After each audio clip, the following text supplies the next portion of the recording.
Bismillahirrahmanirrahim. Assalamualaikum warahmatullahi wabarakatuh. Salam sejahtera untuk kita semuanya. Selamat siang Bu Dewi selaku dosen pendamping mata kuliah pengantar pajakan. Saya mengucapkan terima kasih. Dan mahasiswa dan mahasiswi yang telah hadir dalam mata kuliah hari ini, saya mengucapkan terima kasih. Baik, dalam mata kuliah hari ini nanti kita akan membahas yaitu tentang PPh pasal 25 ya. Yang tadi kita sudah bahas PPh pasal 26 dan tarif PKP-nya ya. Nah, dalam pertemuan hari ini kita berdoa dahulu, semoga kita diberi kemudahan dan kelancaran, amin alamin. Berdoa dimulai.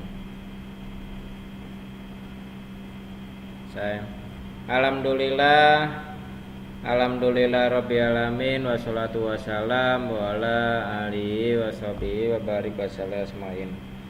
Segala puji syukur kita panjatkan kepada Gusti Allah sehingga kita bisa bertemu kembali ya dalam mata kuliah hari ini, mata kuliah pengantar perpajakan ya, PPh pasal 25 dalam mata kuliah hari ini ya, mata perpajakan PPh pasal 25. Nah, dalam materi ini nanti kita akan membahas yaitu pengertian, dasar hukum, subjek pajak dan objek pajak ya. Terus tarif PPh pasal 25 dan bagaimana cara menghitung PPh pasal 25.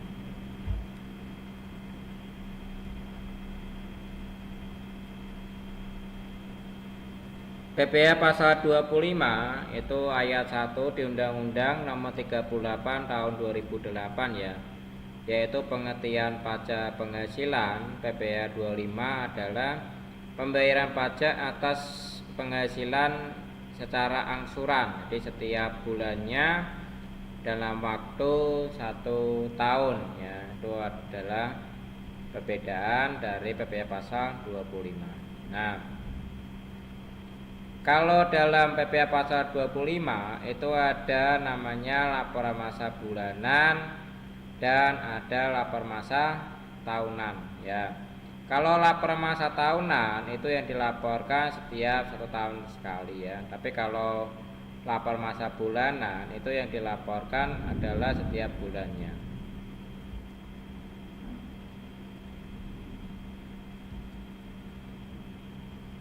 PPh 25 berisikan aturan mengenai bagaimana wajib pajak mengatur kewajiban pajak di muka, sehingga wajib pajak tidak memiliki beban utang pajak yang besar dan harus dibayar saat batas waktu penyampaian surat pemberitahuan tahunan pajak penghasilan.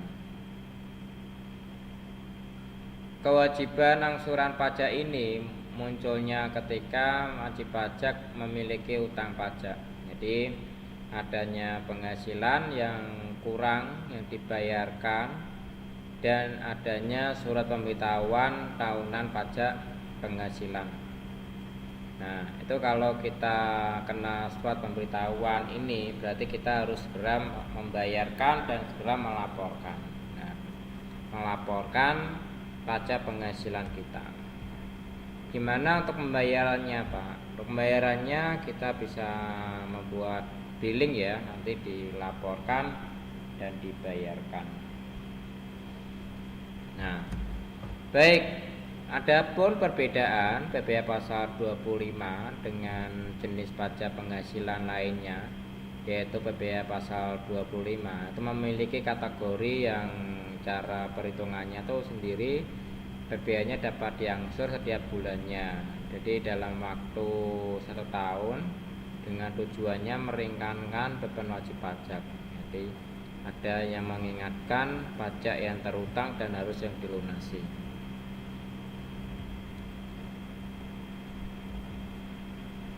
Subjek pajak PPh pasal 25 itu jenis PPh-nya akan terkena 2 subjek ya. Jadi yang pertama wajib pajak orang pribadi yang memiliki kegiatan usaha seperti perdagangan atau penyediaan jasa ya. Terus yang kedua, wajib pajak badan yang melakukan kegiatan usaha seperti perdagangan atau penyediaan jasa. Terus adapun pasal jenis PPA 25 tidak ada pihak yang memungut atau pemotong, namun wajib pajak pribadi, wajib pajak badan yang melakukan usaha wajib menyetorkan sendiri ya kewajibannya PPA-nya tanpa adanya yang diwakilkan. Terus selanjutnya objek PPA pasal 25. Sementara itu objek PPA pasal 25 adalah penghasilan yang diperoleh wajib pajak ya, baik itu pribadi maupun badan dari kegiatan usaha yang mereka lakukan.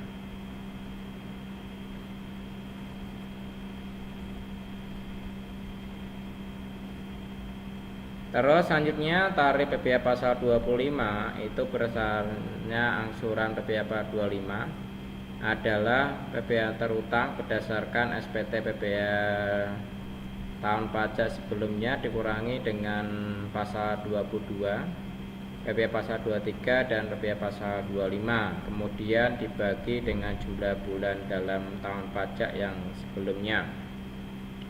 Nah, secara matematis itu perhitungan PPA 25 dapat ditulis sebagai berikut.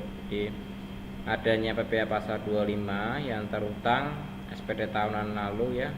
Terus adanya PPA pasal 22, 23 dan 25 yang dibagi 12 ya dalam tarifnya.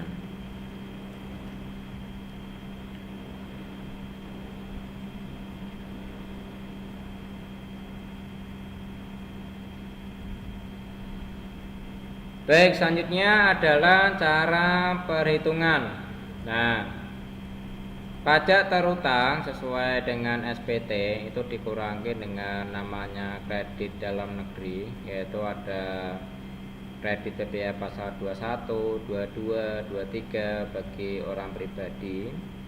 Terus adanya kredit PPA 22 dan 23 bagi badan, dikurangi dengan kredit pajak luar negeri adanya PPA pasal 24 yang sama dengan angsuran DP-nya PPA-nya itu adalah per tahun. Jadi dibagikan 12, ketemulah angsuran PPA setiap bulannya yang dibayarkannya.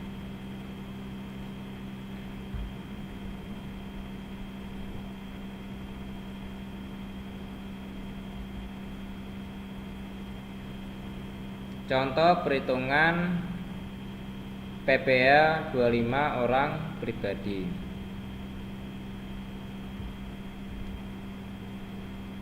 Pajak penghasilan Tuan Rudi berdasarkan SPT tahun 2021 adalah sebesar 50 juta.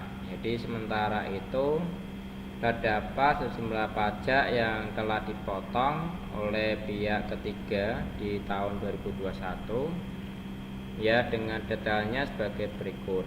Terus yang pertama adanya pemotongan PPA pasal 21 melalui pemberi kerja, dia sebesarnya adalah 15 juta. Terus yang kedua pemotongan PPA pasal 22 oleh pihak lain ya, sebesarnya adalah 10 juta. Terus adanya pemotongan PPA pasal 23 oleh penyelenggara kegiatan sebesar 2,5 juta. Terus yang keempat adanya PPA pasal 24 untuk pembayaran kredit pajak PPA luar negeri sebesar 7,5 juta.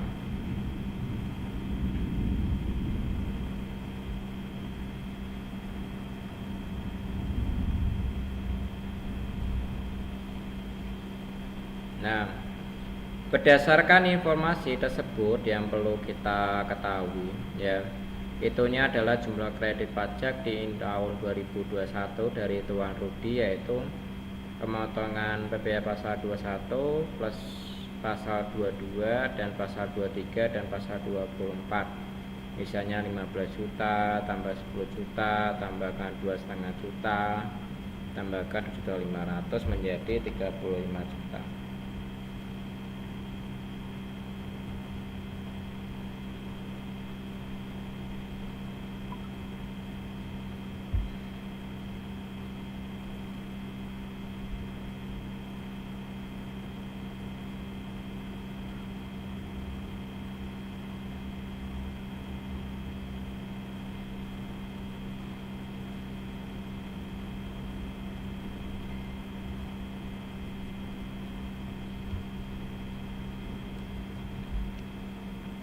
Terus yang kedua adanya dasar perhitungan angsuran, jadi dasar penghasilan, pajak penghasilan di tahun 2021 ada kredit pajak sampai 50 juta sampai dikurangi dengan 35 juta itu menjadi 15 juta. Jadi besar angsurannya itu adalah 15 juta dibagi 12 menjadi 1,25 juta.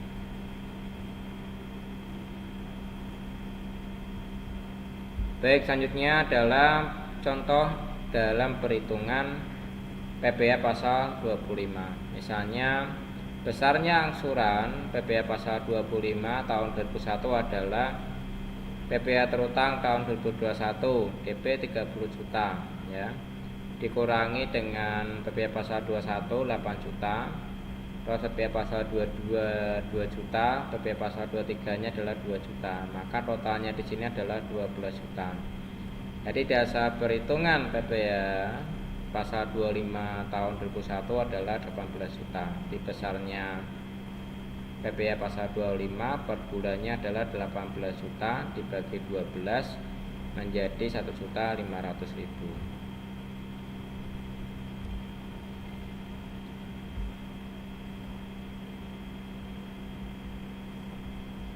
Baik, selanjutnya adalah Tuan Seto. Tuan Seto itu adalah dia seorang karyawan yang belum menikah, tetapi sudah terdaftar sebagai wajib pajak pada KPPA. Ya. Pada tanggal 1 Februari 2020, ya. Penghasilan neto fiskalnya setahun adalah sampai 2022 adalah 200 juta.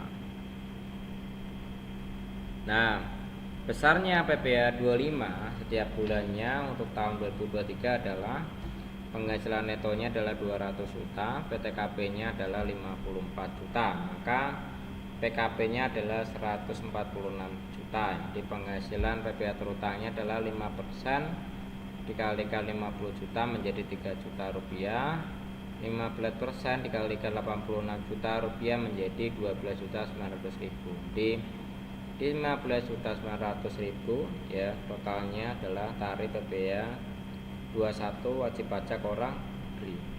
Nah, besarnya angsuran PPh pasal 25 ya pada April 2023 adalah 1:12 ya.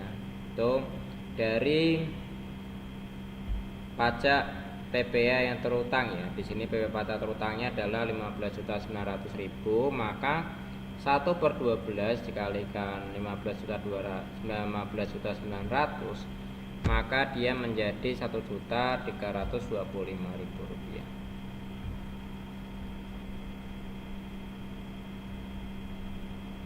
Contoh perhitungan PPh pasal 25 badan.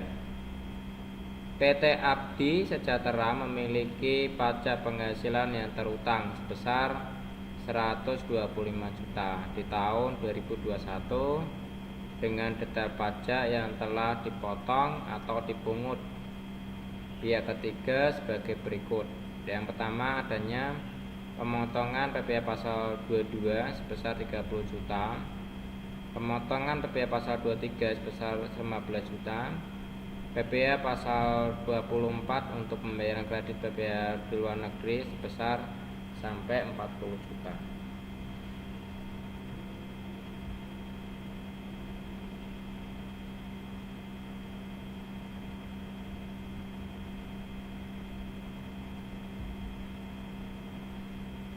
Baik, selanjutnya adalah kredit pajak. Nah, kredit pajak itu adalah pemotongan pasal 22 ditambah 23 tambah pasal 24. Misalnya pasal 22 itu adalah 30 juta.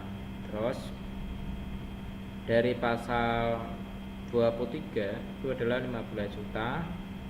Terus ditambah dari pasal 24 misalnya 40 juta, maka dia menjadi 85 juta. Baik, selanjutnya adalah dasar perhitungan angsuran ya. Misalnya Pajak penghasilan tahun 2021 dikurangi kredit pajak. Misalnya pajak penghasilan di tahun 2021 ya, itu dengan dikurangi kredit pajak. Misalnya pajak penghasilan tahun 2021 adalah 125 juta, dikurangi dengan kredit pajaknya adalah 85 juta menjadi 40 juta. Nah, terus selanjutnya besarnya angsuran per bulan. Misalnya 40 juta dibagi 12 menjadi 3 juta, 33 juta. Nah, itu contohnya seperti itu.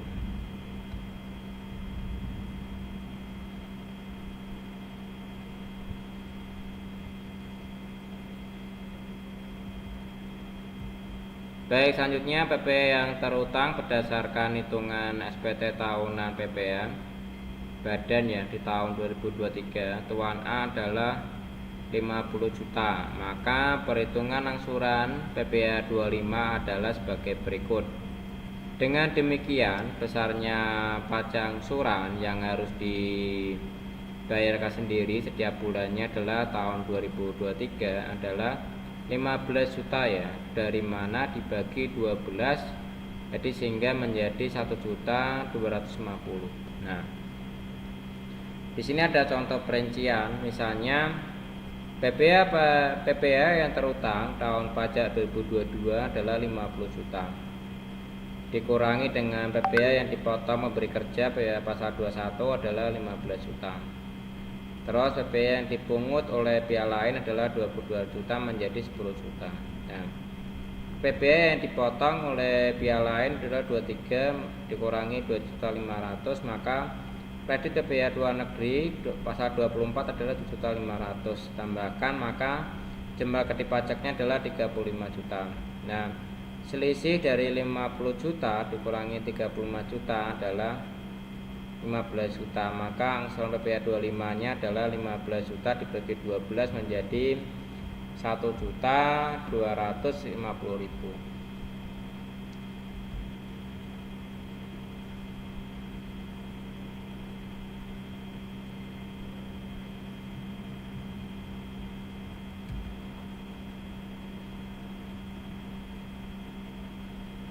Sebuah perusahaan bernama PT Bahagia terdaftar sebagai wajib pajak dalam negeri ya pada KPPC tanggal 1 Februari 2020. Di peredaran brutonya setahun itu lebih dari 50 miliar. Jadi misalnya, jadi penghasilan netonya laba fiskalnya dapat dihitung berdasarkan pembukuan sebesar 150 juta. Nah, setahun. Jadi besarnya PPh pasal 25 pada Februari 2021 di penghasilan netonya itu adalah 150 juta. Jadi PPh yang terutang adalah 22% dikalikan 150 juta menjadi 33 juta. Jadi besarnya angsuran PPh pasal 25 adalah pada bulan Februari tahun 2021 adalah 1/12 menjadi 33 juta menjadi 2.750.000.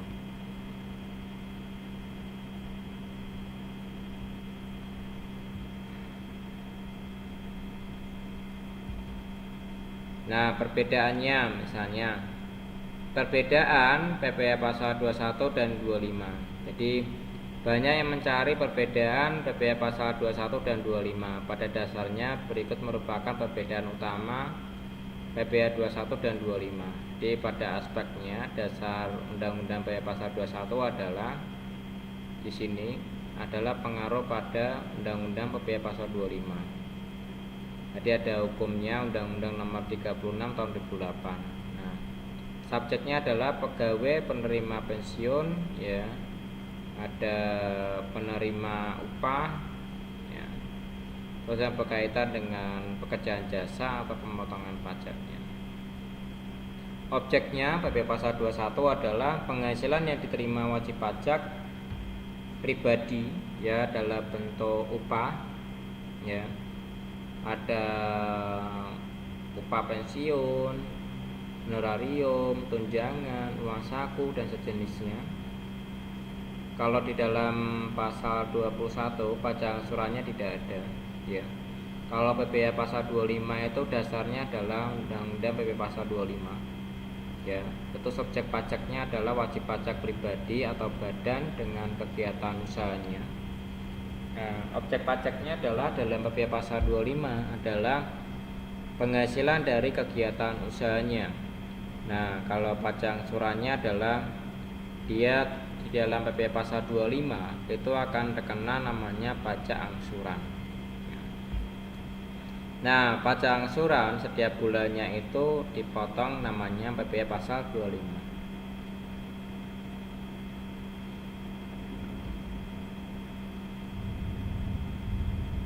Ketentuan PPh pasal 25, pasal 25 ya.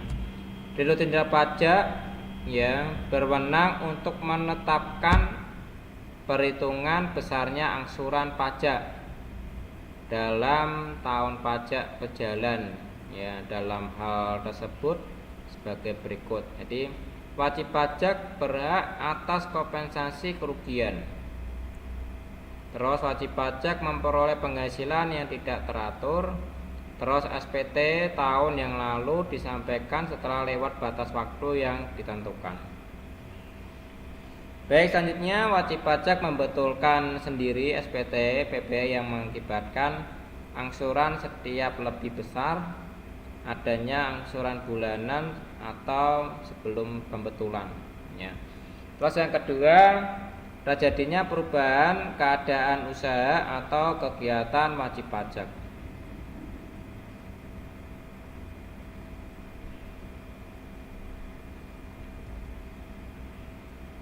Baik, selanjutnya adalah PT ABC tahun 2020 memiliki penghasilan sebesar sampai 4 miliar ya.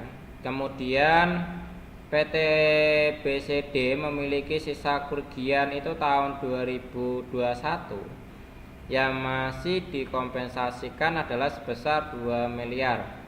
Sedangkan sisa kerugian yang belum dikompensasikan pada tahun 2021 sebesar 1 miliar rupiah. Jadi pada tahun 2022 PPh yang dipotong atau yang dipungut lainnya sebesar sampai 200 juta. Di PT BCD juga tidak memiliki pajak yang terutang atau yang dibayarkan di luar negeri. Jadi maka angsuran PPh 25 yang harus dibayarkan adalah PT BCD sebagai berikut ya.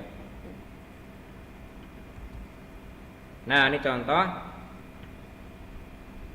pajak penghasilan yang digunakan sebagai dasar penghitungan angsuran PPh 25 adalah 4 miliar dikurangi 2 miliar maka menjadi 2 miliar ya contohnya. Maka dasar perhitungannya adalah 22% dikalikan 2 miliar maka menjadinya 440 juta rupiah ya. Terus setelah PPh yang dipotong itu atau yang dipungut adalah 200 juta dikurangi, maka dia dasar perhitungan PPh 25 nya tahun 2023 adalah 240 juta rupiah. Jadi besarnya PPh 25 PT BCD tahun 2023 pada tahun 240 juta ini dibagi 12 per bulannya adalah 20 juta. Nah, wajib pajak baru yang menyelenggarakan pembukuan misalnya PT BCD terdaftar sebagai wajib pajak pada 1 Maret 2022 memiliki peredaran bruto sebesar sampai 800 juta. Setelah dikurangi biaya, penghasilan netonya PT BCD itu sebesar sampai 200 juta. Maka besarnya PPh 25 badan ya wajib pajak baru untuk masa tahun 2022 sebagai berikut yang contohnya. Misalnya pajak penghasilan neto Maret tahun 2022 adalah 800 juta. Terus penghasilan netonya yang disetahunkan adalah 800 juta dibagi 12 maka menjadi 9 miliar 600 juta. Maka PPh yang terutangnya adalah 22% dikalikan 960 juta adalah 2.112 juta. Maka besarnya PPh pasal 25 PT BCD pada tahun 2022 yaitu 2.112 juta dibagi 12 per bulan, maka menjadi 176 juta rupiah. Baik, demikian pertemuan saya hari ini, pertemuan yang ke 12 ya. Ini ada sedikit dari saya. Jadi pembayaran pajaknya, pelaporan SPT masanya memiliki batas waktu paling lama adalah 15 hari ya, pada waktu batas bulan berikutnya. Untuk batas waktunya pembayarannya itu jatuh pada hari libur, maka bisa dialihkan pada hari berikutnya ya.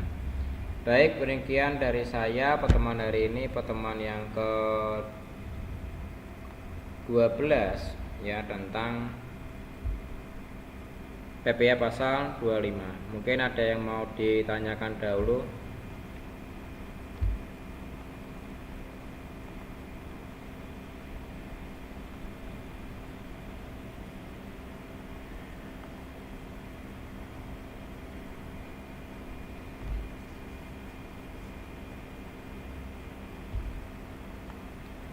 Mungkin ada yang mau ditanyakan dahulu dalam pertemuan hari ini, pertemuan yang ke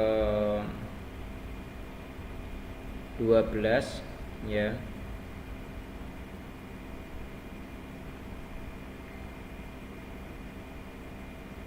Mungkin ada yang mau ditanyakan pertemuan yang ke-12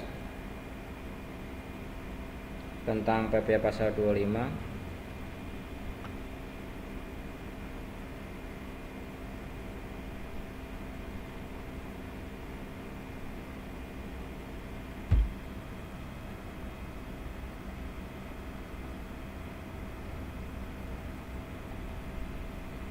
Baik, terima kasih Mbak Wulandari, terima kasih atas konfirmasinya. Baik, jika bila tidak ada pertanyaan, saya akhiri pertemuan yang hari ini ya, pertemuan yang ke-12. Nanti kita bertemu lagi ke pertemuan yang ke-13. Kita istirahat dulu ya, istirahat dulu 10 menit untuk menjalankan sholat asar sebentar. Baik, saya akhiri. Assalamualaikum warahmatullahi wabarakatuh. Salam sejahtera untuk kita semuanya.